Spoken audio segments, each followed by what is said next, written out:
നമ്മുടെ വീട്ടില് അങ്ങനെ ടെറസ് ഗാർഡനിങ് എന്നൊരു സെറ്റപ്പിനെ കുറിച്ച് പ്ലാൻ ചെയ്യാൻ തുടങ്ങിയിട്ട് കുറച്ച് ദിവസമായി. അപ്പോൾ അതിന്റെ ഒരു ആദ്യത്തെ സ്റ്റെപ്പാണ് നിങ്ങൾക്ക് ഇപ്പോൾ കാണിക്കാനായിട്ട് പോകുന്നത്. ആദ്യമായിട്ട് തന്നെ നമ്മൾ പ്ലാൻ ചെയ്യാൻ ഉദ്ദേശിക്കുന്നത് പേരത്തൈകളാണ്. നമ്മൾ വാങ്ങിയിട്ടുള്ളത് ബഡിന്റെ തൈകളാണ്. അത് പ്ലാന്റ് പോട്ടുകളിലാണ് പ്ലാൻ ചെയ്യാനായിട്ട് പോകുന്നത്. അപ്പോൾ ഈ പ്ലാന്റുകളൊക്കെ ഇപ്പോൾ കായ്ച്ചു തുടങ്ങിയിട്ടുണ്ട്. ഈ തൈകൾ നടുന്നത് മുതൽ ഇതിന്റെ മെയിൻ്റനൻസ് ബാക്കി കാര്യങ്ങളെല്ലാം ഈ വീഡിയോയിൽ പറയുന്നുണ്ട്. ഏതൊക്കെ തൈകളാണ് വാങ്ങിയത്, എവിടെ നിന്നാണ് വാങ്ങിയത് എന്നുള്ളതിൻ്റെയൊക്കെ ഒരു ഡീറ്റെയിൽഡ് വീഡിയോ ഞാൻ നേരത്തെ ചെയ്തിട്ടുണ്ടായിരുന്നു. അതിന്റെ ലിങ്ക് ഞാൻ ഡിസ്ക്രിപ്ഷൻ ബോക്സിൽ കൊടുക്കാം. പ്ലാന്റ് ചെയ്യാനായിട്ട് നമ്മൾ കുറച്ച് വലിപ്പമുള്ള പോട്ട് തന്നെ എടുക്കണം. പോട്ടിലെ ഹോൾസ് അടയാതിരിക്കാനായിട്ട് കുറച്ച് സ്റ്റോൺസ് ഇട്ട് കൊടുക്കണം. ഇതിനകത്തേക്ക് ഇലകളോ കിച്ചൺ വേസ്റ്റോ ഒക്കെ ഇട്ട് കൊടുക്കാം. വേപ്പിൻ പുണ്ണാക്ക്, എല്ലുപൊടി, ചാണകപ്പൊടി, മണ്ണ്, മണല് ഇത്രയും ചേർത്ത് മിക്സ് ചെയ്യണം. ഇങ്ങനെയാണ് ഞങ്ങൾ പോട്ടിംഗ് മിക്സ് തയ്യാറാക്കിയത്. ഈ പോട്ടിംഗ് മിക്സിനെ നമ്മൾ നേരത്തെ സ്റ്റോൺസ് ഇട്ട് വെച്ചിരുന്ന ആ പോട്ടിലേക്ക് ഇടണം. നമുക്കിനി ഈ തൈയെ ഗ്രോ ബാഗിനകത്തുനിന്ന് പുറത്തെടുക്കണം. അതിനായിട്ടൊരു സിമ്പിൾ ട്രിക്ക് ഉണ്ട്. ഗ്രോ ബാഗിന്റെ താഴ്ഭാഗം ഇതിൽ കാണിക്കുന്നത് പോലെ കട്ട് ചെയ്യണം. എന്നിട്ട് ഗ്രോ ബാഗിന്റെ സൈഡ് ചെറുതായിട്ടൊന്ന് കട്ട് ചെയ്യണം, എന്നാൽ ഫുള്ളും കട്ട് ചെയ്യരുത്. ഇനി നമ്മൾ നേരത്തെ പോട്ടിംഗ് മിക്സ് ഇട്ട് വെച്ചിരുന്ന പോട്ടിലേക്ക് ഇതിനെ മാറ്റാം. ഇനി സിമ്പിൾ ആയിട്ട് ആ ഗ്രോ ബാഗിനെ നമുക്ക് എടുത്ത് മാറ്റാം. ഇനി ബാക്കി ഗ്യാപ്പ് എല്ലാം നമ്മൾ നേരത്തെ തയ്യാറാക്കി വെച്ചിരുന്ന പോട്ടിംഗ് മിക്സ് വെച്ചിട്ട് ഫില്ല് ചെയ്യാം. പോട്ടിന്റെ ഫുള്ളായിട്ട് ഫില്ല് ചെയ്യരുത്, ഒരു 4 ഇഞ്ച് ഗ്യാപ്പ് എങ്കിലും ഇട്ടിരിക്കണം. കാരണം നമുക്ക് വളങ്ങളൊക്കെ കൊടുക്കാനായിട്ടുണ്ട്. അതുകൊണ്ട് തന്നെ 4 ഇഞ്ച് ഗ്യാപ്പ് ഇട്ടിട്ട് വേണം ഈ പോട്ട് ഫില്ല് ചെയ്യാനായിട്ട്. ഇനി ഇതിന് മുകളിലായിട്ട് തൊണ്ടോ ചകിരിയോ വെക്കാം. ഈ പ്ലാന്റുമായിട്ട് ചേർത്ത് വെക്കരുത്, ചേർന്നാൽ ഫംഗസ് വരാനുള്ള ചാൻസസ് ഉണ്ട്. ടെറസിലായതുകൊണ്ട് തന്നെ നല്ല വെയിലുണ്ടാവും. അപ്പോൾ ജലാംശം നഷ്ടപ്പെടാതിരിക്കാൻ വേണ്ടിയിട്ടാണ് നമ്മൾ ഈ തൊണ്ടോ ചകിരിയോ ഒക്കെ ഇതിന് മുകളിലായിട്ട് വെക്കുന്നത്. പേരത്തൈ മാത്രമല്ല, സപ്പോട്ടയും സീതപ്പഴത്തിന്റെ തൈയും കൂടെ നട്ടിട്ടുണ്ട്.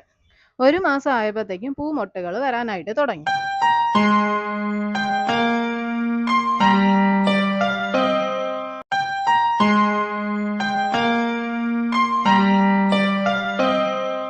നിറയെ പൂക്കൾ വന്നിട്ടുണ്ടായിരുന്നു. എന്നാൽ എല്ലാ പൂക്കളിലും കാ പിടിച്ച് കിട്ടില്ല. കുറച്ച് പൂവിലൊക്കെ കാ പിടിക്കും. എന്നാലും ആദ്യത്തെ പൂക്കൾ സാധാരണയായിട്ട് പൊഴിഞ്ഞു പോകാറാണ് പതിവ്. ചിലര് ആദ്യം വരുന്ന ആ കാ വിട്ടിരിക്കാറില്ല. അത് പ്ലാന്റിന് കേടാണെന്നും പറയാറുണ്ട്. എന്നാൽ ഞാൻ കുറച്ച് കായൊക്കെ വിട്ടിട്ടുണ്ടായിരുന്നു.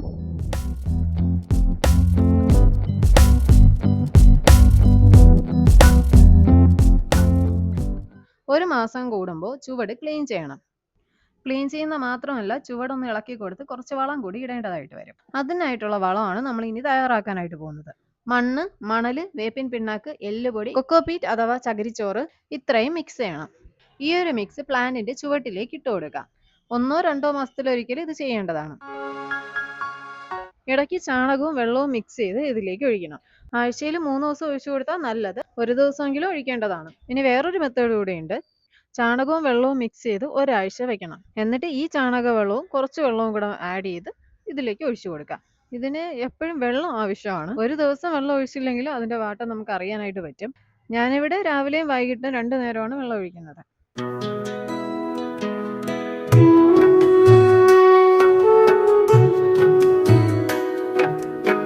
ടെറസിലായതുകൊണ്ട് തന്നെ ഇതിന്റെ വേരോ അല്ലെങ്കിൽ വെള്ളം തങ്ങി നിന്നോ ഈ ടെറസിന് കേട് വരാതിരിക്കാനായിട്ട് നമ്മൾ സ്റ്റാൻഡ് വെച്ചിട്ട് അതിന് മുകളിലാണ് പ്ലാന്റ് പോട്ട് വെക്കുന്നത്. ആദ്യം വെച്ചിരുന്ന സ്റ്റാൻഡിന് അത്രയും വെയിറ്റ് ഹോൾഡ് ചെയ്യാൻ പറ്റിയിട്ടുണ്ടായിരുന്നില്ല. അതുകൊണ്ട് തന്നെ പുതിയതൊരെണ്ണം വാങ്ങി. ഇതിന്റെ പർച്ചേസ് ലിങ്ക് ഞാൻ ഡിസ്ക്രിപ്ഷൻ ബോക്സിൽ കൊടുക്കാം. ഞാൻ ആദ്യം വെച്ചിരുന്ന സ്റ്റാൻഡ് അത് വെയിറ്റ് കൂടുതലില്ലാത്തതൊക്കെ നമുക്ക് വെക്കാനായിട്ട് പറ്റും, വിലയും കുറവാണ്. അപ്പോൾ അതിന്റെ ലിങ്ക് ഞാൻ ഡിസ്ക്രിപ്ഷൻ ബോക്സിൽ കൊടുക്കാം. ഇതിന്റെ ഹാർവെസ്റ്റ് മറ്റു കൂടുതൽ അപ്ഡേറ്റ്സും നമുക്ക് അടുത്ത വീഡിയോസിൽ ഷെയർ ചെയ്യാം. ഇതുവരെ ഞാൻ ചെയ്തതിൽ എന്തെങ്കിലും മിസ്റ്റേക്സ് ഉണ്ടെങ്കിൽ അത് കമന്റ് ബോക്സിൽ അറിയിക്കാവുന്നതാണ്. ഈ വീഡിയോ ഇഷ്ടപ്പെട്ടിട്ടുണ്ടെങ്കിൽ ലൈക്ക് ചെയ്യുക, ഷെയർ ചെയ്യുക, സബ്സ്ക്രൈബ് ചെയ്യുക. Thank you for watching.